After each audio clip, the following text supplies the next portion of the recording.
नमस्कार जी। नमस्कार सर। क्या नाम है सर आपका? शोभा दास है जी। शोभा जी, आप कहाँ के रहने वाले हैं? मैं सर डिस्ट्रिक्ट करनाल, गांव अमूपुर से हूँ सर। शोभा जी, संत रामपाल जी महाराज से नाम दीक्षा आपने कब ली? सर मैंने संत रामपाल जी महाराज से दीक्षा 2011 में ली जी। संत रामपाल जी महाराज से नाम दीक्षा लेने से पहले आप क्या भक्ति साधनाएं करते थे? सर भक्ति साधन तो जैसे आम समाज की तरह घर में माँ इमसानी सेठ शीतला की जो भक्ति करते हैं, ऐसे हम भी किया करते थे सर। सर फिर आप संत रामपाल जी महाराज की शरण में कैसे आए? सर संत रामपाल जी महाराज की शरण में आने से पहले मैं गांव गुमथला गढ़ुआ पेवे के पास, वहाँ मैं कटिंग का काम करता था। नाई की दुकान थी मेरी, तो वहाँ काम करता था। तो मेरे पास कटिंग के लिए समाज से लोग आया करते थे और वहाँ संत रामपाल जी महाराज के शिष्य आया करते थे। सर मैं बीमार बहुत था, तो वहाँ आने पर वो मेरे को पूछा करते थे, मास्टर जी आप भक्ति किया करो, आप परेशान ज़्यादा रहते हो। मैं कहा करता था, भाई ऐसा है, भक्ति हम सभी समाज करता है, उनकी तरह मैं भी करता हूँ। वो कहता था नहीं जी ऐसे हैं, आप शास्त्रों के मुताबिक भक्ति किया करो। मैंने उनकी बात नहीं मानी, लेकिन जैसे जैसे मैं दुखी होता गया वैसे वैसे भक्त भी मेरे पास आते गए। एक दिन क्या हुआ, संत रामपाल जी महाराज के शिष्य ने मेरे को एक पुस्तक दी, ज्ञान गंगा। ज्ञान गंगा पुस्तक देने के बाद वो बोले, मास्टर जी इसको पढ़ा करो, शायद आपके दुख कम हो जाएं। मैंने कहा ठीक है भाई, पढ़ लूँगा मैं इसको। लेकिन मैंने उससे ले तो ली, मैंने उस पुस्तक को जाके ट्रक में रख दिया। मैंने उसको हाथ नहीं लगाया। कम से कम 4 महीने वो पुस्तक उस ट्रक में रखी रही, मेरे को कोई समय नहीं मिला। लेकिन एक दिन अचानक परमात्मा की दया हुई, दुखी तो मैं बहुत था। मैंने ट्रक से उस पुस्तक को निकाला और फिर मैंने उसको पढ़ना स्टार्ट किया। तो फिर मैंने देखा उसके अंदर एक काल पुरुष भी है। तो फिर मैंने काल पुरुष के बारे में पढ़ना स्टार्ट किया। मेरा इंटरेस्ट बढ़ गया। जैसे जैसे मैं उस पुस्तक को पढ़ता गया तो वैसे वैसे ही मेरी जो दिमाग में टेंशन थी या थोड़ा दुखों का भार था वो कम होता गया। और मैं भगत जी के साथ 19 मार्च 2011 को संत रामपाल जी महाराज के आश्रम में जाके मैंने नाम दीक्षा ली सर। सर संत रामपाल जी महाराज से नाम दीक्षा लेने के बाद क्या आपको भी कोई लाभ प्राप्त हुए? हाँ सर, सबसे पहले तो लाभ ये है सर, जब मैं नामदान ले चुका था तो मेरे घर जो दूसरा बच्चा हुआ, पहला मेरे पास लड़का था सर, लेकिन जो दूसरा बच्चा हुआ उसके बारे में मेरे को 10 दिन बाद पता चला। भाई वो जो मेरे घर बच्चा हुआ है ना, वो किन्नर रूप में है। मेरी भगतमती ने मेरे को फ़ोन किया, भी जो हमारे घर बच्चा हुआ है उसका कंप्लीट शरीर नहीं है। मैंने देखा है उसको। पहले तो जो दाई रूप में आती थी माई, उसको पता नहीं था, वैसे नहला देती थी। लेकिन जब मेरी भगतमती उसको नहलाने लगी ना, तब उसको स्पष्टीकरण हुआ भी इसका कंप्लीट शरीर नहीं है।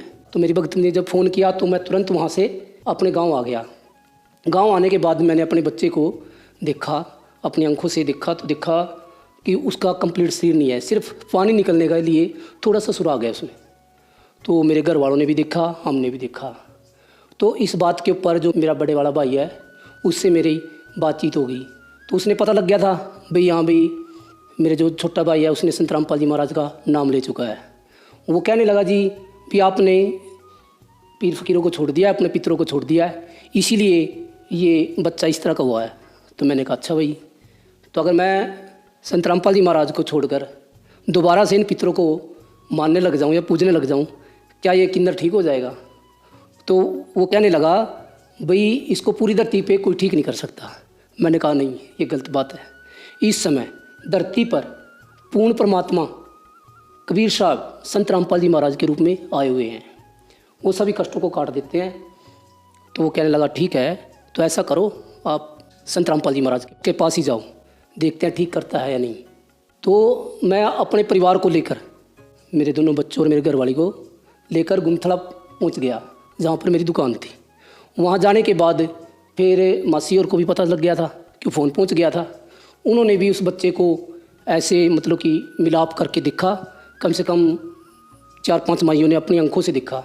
वो कहने लग गया भाई इसका ठीक होने के कोई चांस नहीं है। तो मैंने कहा भी ऐसी बात नहीं है, हमने जिसको गुरु बनाया है संत रामपाल जी महाराज को, वो पूर्ण परमात्मा के रूप में आए हुए हैं यहाँ। तो वो बोले ठीक है भाई, जैसा थारा विश्वास है करो, लेकिन डॉक्टर से दिखाओ। हमने कहा भी संत रामपाल जी महाराज से बड़ा डॉक्टर धरती पे कोई नहीं है, हम तो इसको ही पूर्ण परमात्मा मान रहे हो, यही पूर्ण परमात्मा है। तो भगत जी ऐसे हुआ। तो वहाँ से भगत जी आए और हमने उनको पूछा भी, हम संत रामपाल जी महाराज से कैसे मिल सकते हैं? बोला भगत जी कुछ नहीं, आपने लाइन में खड़े होके गुरु जी आशीर्वाद लेना और उससे बातचीत करनी, क्योंकि संत रामपाल जी महाराज जी सभी को आशीर्वाद देते थे आश्रम में, टोटली जितनी साध संगत जाती थी, और सभी से कष्टों के बारे में पूछते थे, बेटा आपको क्या कष्ट है, और आशीर्वाद देते थे। तो उसी प्रकार हम भी चले गए, हम भी लाइन में खड़े हो गए बच्चे को लेकर। तो जब संत रामपाल जी महाराज आए, संत रामपाल जी महाराज को हमने प्रणाम किया और गुरु जी से अरदास लगाई। गुरु जी बोले बेटा बताओ क्या कष्ट है आपको? हमने कहा गुरु जी हमारे घर एक बच्चा हुआ है जो किन्नर रूप में है, और गुरु जी हम बहुत मतलब कि कहने का अर्थ समाज से और अपने जो रिश्तेदार हैं उनसे परेशान हो गए। अभी उनको पता लग गया अभी इनके घर ये पैदा हुआ है, और स्वाभाविक है वो कहते हैं अभी इसको तो घर नहीं रखा जाएगा और इनको किन्नर ले जाएंगे। तो परमात्मा से पढ़े, बोला बेटा ऐसी कोई बात नहीं है, ठीक है, आप फूस मांग रहे हो, अन्न मांगो ना। यहाँ किसान अन्न के लिए ही खेती करता है, तो आप अन्न मांगो, फूस तो वैसे ही मिल जाएगा। तो बोला बेटा आपको दूसरा मंत्र मिलेगा 4 महीने बाद, फिर देखना जो ये कर्मों की मार है ना इसको परमात्मा जलाकर राख कर देंगे। तो हमने कहा ठीक है गुरु जी। हमने गुरु जी से आशीर्वाद लिया और हम दोनों जी वापस अपने गांव चले गए। तो हमारा उस दिन से इतनी खुमारी लग गई, तो हम दिन रात ही प्रथम मंत्र का जाप करने लगे, काम कम जाप ज़्यादा। तो जैसे ही 4 महीने बाद हमारे को सतनाम मिला। सतनाम मिलते ही हमने रट्टा लगा दिया सतनाम का, क्योंकि हमारे आगे तो हमने ये दुखों का पहाड़ा दिख रहा था, भाई बहुत बड़ा पहाड़ है ये तो, और परमात्मा ने कह रखे ठीक होगा। तो सर जब हमारे को 4 दिन हो गए ना सतनाम का जाप करते हुए, 5वां दिन आया, सर्दी के दिन थे, मेरी भगतमती उस बच्चे को गर्म पानी के साथ बाहर धूप में नला रही थी और मैं भी बैठा था चारपाई पे। तो उसने कहा देखो जी, देखिए ये कंप्लीट शरीर हो गया, सतगुरुदेव ने हमारे ने कंप्लीट शरीर कर दिया। तो देखो जी मैं दौड़ा गया और जाके मैंने शरीर को भी देखा कंप्लीट ही शरीर हुआ था। संत रामपाल जी महाराज ने उस टाइम जो अपने वचन थे वो पूरे कंप्लीट कर दिए थे जी, और उस बच्चे को गुड़िया बना दिया। और आज वो गुड़िया मेरे पास है जी, 7 साल की हो रही है जी। अगर आज को किसी को यकीन नहीं है आके मेरे घर आके देख सकते हैं। गांव का नाम है मेरा अमूपुर, डिस्ट्रिक्ट करनाल। मेरे गांव में देखो जो मेरे घर वाले हैं उनको पता है और हमको पता है, मेरी रिश्तेदारी को पता है, किसी से भी पता कर सकते हैं। लेकिन जो परमात्मा का रास्ता है ना, इसमें समाज कभी साथ नहीं देता। चमत्कार देखने के बाद भी उसको भूल भुलैया कर देता है। लेकिन जिसके ऊपर हो रहे हैं, अब जैसे मेरे संत रामपाल जी महाराज के रूप में जो मेरे पर चमत्कार किया है, दास को जेल सेवा भी मिली है। जेल सेवा के अंदर जाके भी मैंने जो अंदर कैदी थे हमारे से यही बातचीत करते थे, आप इस संत के पीछे लगे हुए हैं, इसने आपको क्या दिया, आज आपको जेल दे दी है। तो वहाँ भी हम यही कहा करते थे, भाई जो मेरे घर बच्चा है वो एक किन्नर रूप में था और आज वो गुड़िया है कंप्लीट। अगर मैंने उसके बदले 4 साढ़े 4 महीने या साल भी या 2 साल भी लगाने पड़ गए तो क्या बात है, जो वो बच्चा ना उम्र भर हमारे से अलग भी हो जाता और ना जाने कहाँ कहाँ धक्के खाता। लेकिन इस कंप्लीट गॉड ने, संत रामपाल जी महाराज ने उस बच्चे को आज कंप्लीट शरीर देगे उसको और नामदान देगे, मोक्ष का रास्ता हमारे पूरे ही परिवार को दे दिया है। सर मेरे अंदर आँखों से कम दिखाई देना, कानों से कम सुनाई देना, और जी जो मैं ये बता रहा था मेरे नाभि खिसक जाना, तो इनसे बहुत दुखी था जी मैं। और साइडों में जो पत्थरियाँ हो जाना, मैंने दुनिया भर की दवाई खाई जी, आज भी मेरे हाथ वो कंप्लीट मतलब कि कहने का थोड़ा मालिक ने याद रखने के लिए छोड़ रखे हैं। यहाँ भी मैंने दवाई खा रखी, 1000 रुपये की, 2,000 रुपये की, इतनी दवाई खाता था। सुबह 4 बजे उठ के पत्थरियों की दवाई खाता था जी मैं। लेकिन जब से मैं संत रामपाल जी महाराज से जुड़ा हूँ उसके बाद मेरे को एक गोली तक नहीं खानी पड़ी जी। वो जितने दुख थे मेरे अंदर, या जो मेरे अंदर पत्थरी थी, या मेरे आंखों से कम दिखाई देना था, कानों से कम सुनाई देना था, या फिर जो मेरी ये आँख खिंचाई थी, ये सब बिल्कुल ऐसे हो गए जी, बिल्कुल जैसे मैं दुखी है ही नहीं था। मैं आज उन दुखों को बिल्कुल ही कंप्लीट भूल चुका हूँ जी। और मैं एक खासकर ये बात है जी, जो मैं ये काम कर रहा हूँ हेयर ड्रेसर का, तो इसमें नज़रें कमज़ोर होती हैं, लेकिन मैं संत रामपाल जी महाराज के शरण में आए पीछे जब से काम कर रहा हूँ, मेरी जो दृष्टि है नहीं बहुत तेज़ है जी, बिल्कुल भी कम नहीं है जी, एक बाज की तरह बिल्कुल ऐसे काम करता हूँ जो शायद मेरे को चश्मे की भी आवश्यकता नहीं पड़े, अगर मैं संत रामपाल जी महाराज की शरण में ऐसे ही भक्ति करता रहा।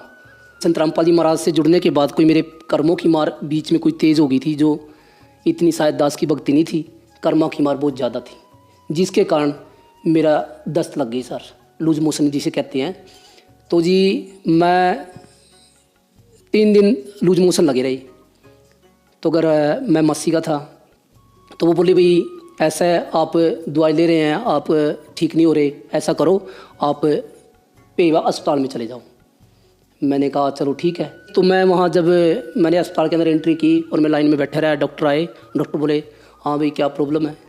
मैंने कहा जी मेरा दस्त नहीं बंद होते। बोला कितने दिन हो गए। मैं कहा जी आज 3 दिन हो गए। बोला अच्छा। उन्होंने चेकअप किया और उन्होंने कहा कि भाई इसका बिल्कुल पानी ख़त्म है, डैमेज है, और जल्दी से मेरे को लेटाया और बहुत बड़ी बोतल लगा दी ऐसे ऊपर। और जी मैं पड़ा रहा, तो पड़ा रहा, कम से कम 3 घंटे का ट्रीटमेंट था। 3 घंटे बाद मेरे को उसने कहा भी अब आप ठीक हो गए, अब आप घर जाओ। तो कहने लगा किस चीज़ में आए थे। वहाँ डॉक्टर जी मैं बाइक पे आया था। बोला हो ही नहीं सकता। बस डॉक्टर जी मैं बाइक पे ही आया था। बोले आप बाइक चलाने लायक है ही नहीं थे। मैंने कहा ठीक है डॉक्टर जी आप नहीं मानते, देखो बाइक ये खड़ी है, चाबी ये रही है। मैंने दोबारा फिर चाबी लगाई और फिर मैं वहाँ डॉक्टर जी से जाऊँगा मैं। बोला ठीक है भाई। लेकिन मेरे लूज मोशन तब भी ठीक नहीं हुए। तो उसके बाद गांव गुमथड़ा से फिर मेरे को ग्लूकोज की बोतल लगाई गई, डॉक्टर दूसरा बुलाया गया। नहीं, मेरे को कम से कम 4 दिन हो गए दस्त लगते हुए। फिर मैंने मेरे बड़े भाई को ही फ़ोन किया, वो भी गांव में डॉक्टर है, उससे जो मेरे से छोटा है वो भी गांव में डॉक्टर है। तो मैं वहाँ गया। वहाँ जाने के बाद मेरे भाई ने मेरे को ग्लूकोज लगा दी। 1 लगाई, 2 लगाई, 3 लगाई, 4 लगाई, तो मेरे दस्त या लूज मोशन बिल्कुल ठीक नहीं हुए। तो उसके बाद मेरे छोटे भाई को जब पता चला, वो भी डॉक्टर था, तो वो भी ग्लूकोज की बोतल ले लिया काफ़ी, उसने भी मेरे को लगाई। कम से कम मेरे को 7 दिन हो गए लूज मोशन को। और मैं ऐसे हाथ में ऐसे पकड़े, ऐसे लैटरिन में जाता है, ऐसे रखता। कहने का अर्थ ये था कि मेरा कम से कम 1000 से ऊपर लूज मोशन लग गए। लेकिन मैं संत रामपाल जी महाराज की शरण में था, मेरा शरीर टस से मस नहीं हुआ, ऐसे के ऐसा बिल्कुल। 1000 दस्त लगने के बाद तो आदमी को होश नहीं रहता, 1 दस्त लग जाए तो चक्कर आके गिर जाता है। तो जी क्या हुआ, मेरी बहनें हैं, उनको पता लग गया भी मेरा जो हमारा छोटा भाई है वो लास्ट स्टेज में है, उसको मिल के आए। वो देखो जी उनके पास गड्डी थी एक सम्मो, वो गड्डी में बैठ के आ गए। आते ही उन्होंने क्या दिखा भी, बोले भाई हम आपको ना अस्पताल में एडमिट कराएंगे अच्छे से में, और आपको ठीक कराएंगे। मैंने कहा भी ठीक है, अस्पताल में तो जाया, यहाँ भी जोर लगा लिए, आप ऐसा करो मेरे को आश्रम में ले जाओ। वो बोले ठीक है, हम भी देख लेंगे आपका आश्रम होगा। ठीक है, मैं गड्डी में इनके साथ चला गया। और जाने के बाद मैंने जैसे ही, उस दिन सत्संग तो है नहीं था, सतगुरुदेव जी दर्शन दे रहे थे, 2 बजे का टाइम था। और वहाँ जाने के बाद मैं दर्शनों के लिए चला गया। अंदर जाते ही गुरुजी से प्रार्थना लगाई। गुरुजी बोले बेटा क्या है। मैंने कहा गुरुजी 8 दिन हो गए दास को, दस्त लग रहे हैं, बंद नहीं होते। गुरुजी हंस पड़े, बोला बेटा बस ये तो कोई खास बड़ी बात नहीं है। गुरुजी ने ऐसे ही हाथ रखा, ऐसे हाथ रखते ही एकदम जैसे कुछ अंदर से कुछ टूटा हुआ था, सारा सब एकदम से जुड़ गया। एकदम पलक झपकते ही गली एकदम से ठीक हो गया जी। मैं गुरुजी को दंडवत प्रणाम किया और प्रणाम करने के बाद बाहर आया। सर, संत रामपाल जी महाराज से नाम दीक्षा लेने के बाद आपको बहुत सारे लाभ प्राप्त हुए। आपके साथ एक बहुत बड़ा अद्भुत चमत्कार हुआ। आपके यहाँ जो बच्चा हुआ था वह किन्नर पैदा हुआ था, लेकिन संत रामपाल जी महाराज से प्रार्थना लगाने के बाद वह बच्चा ठीक हो गया। यह बहुत बड़ा अद्भुत चमत्कार है। तो जो लोग आज आपको देख रहे हैं, खास करके वो लोग जो इस बीमारी से ग्रस्त हैं, उनके लिए आप क्या संदेश देना चाहेंगे? ये तो कहने की भी आवश्यकता नहीं है, जो कह दिया जी। कहने का अर्थ ये है जी मेरा कि वो संत रामपाल जी महाराज का सत्संग सुने। जो मेन टारगेट है संत रामपाल जी महाराज का यहाँ आने का और ज्ञान बताने का, तो ये बीमारी तो बताने की आवश्यकता नहीं जी। यहाँ तो ज्ञान सुन के जब वो नामदान लेंगे, नामदान लेने के बाद परमात्मा कहते हैं जो ये दास मंत्र देता है, जो जाप देता है, चाहे जन्म मरण की जो बीमारी बताई है मेन, वो ठीक हो जाएगी। ये तो बीमारी कुछ भी नहीं है जी, ये तो पल भर में ही ऐसे बगैर बताए ठीक हो जाएंगी जी। यहाँ जैसे मेरे घर जो मेरा बच्चा था पल भर में ही ठीक हो गया, ये जाप से ही हुआ। जो संत रामपाल जी महाराज ने कहा था, बोले बेटा आपको मैं 2 अक्षर का सतनाम दूंगा और उससे आप देखना ये पाप कर्म कट जाएगा और ठीक हो जाएंगे। बिल्कुल 100% वही बात हुई जी। हमने 4 ही दिन तो जाप किया था जी सतनाम का, और 4 दिन के बाद जब 5वां दिन पड़ा तो वो कंप्लीट शरीर हो गया। तो जब मेरा बच्चा ठीक हो लग रहा, तो वो भी तो बच्चे उसी पूर्ण परमात्मा के हैं, उनको भी तो वही मंत्र मिलेगा, तो बिल्कुल ठीक होएंगे जी। ये तो पूर्ण परमात्माएं हैं, सभी को बराबर मंत्र देते हैं, सभी को बराबर आशीर्वाद देते हैं। उनकी शरण में ना कोई छोटा है ना कोई बड़ा है, उनकी शरण में सब समान है जी। सर, संत रामपाल जी महाराज से नाम दीक्षा कैसे ली जा सकती है? सर, संत रामपाल जी महाराज से नाम दीक्षा लेने के लिए जैसे साधना टीवी पे सत्संग चलता है शाम को, तो उस पर एक पट्टी आती है जी। पट्टी पे फ़ोन नंबर लिखे होते हैं जी, जो उनसे कांटेक्ट करें, और जब कांटेक्ट करेंगे तो आपको नाम दीक्षा का जगह अपने आप बता देंगे जी, कहाँ से आपको नाम दीक्षा मिलेगी। धन्यवाद सर। सत